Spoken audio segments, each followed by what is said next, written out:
উনি যেমন কথাঞ্জলি লিখেছিলেন গীতাঞ্জলির মতো, ওরম পরে বইমেলাতে পত্রাবলী কালেকশন বার করতে পারেন যে আমি এত চিঠি লিখেছি, এত ভাষায় বই লিখেছি, এত ভাষায় কবিতা লিখেছি, যেরকম করেন।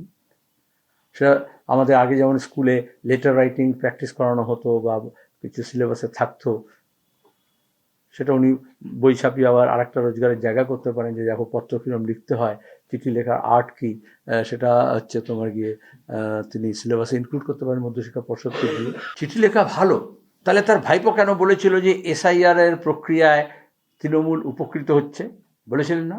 তাহলে এটা কি?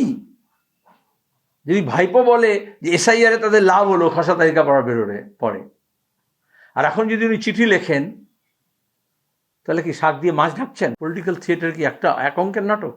এটা একাঙ্ক নাটক নয়, অনেক কুশীলব আছে, এবং একটা হলে রিলিজ হবে না, এরপরে বিজেপিতে তৃণমূল দেখবে দিল্লি যাবে।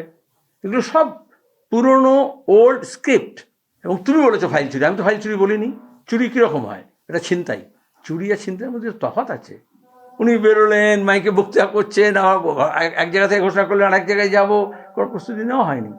এখন তাহলে এটা প্রলম্বিত নাটক হবে, এটা ইডিও জানতো। মমতা ব্যানার্জি টিএমসি নেতৃত্বে সরকার, ওটা বিজেপির নেতৃত্বে সরকার পরিবর্তিত হয়ে গেছে কি না?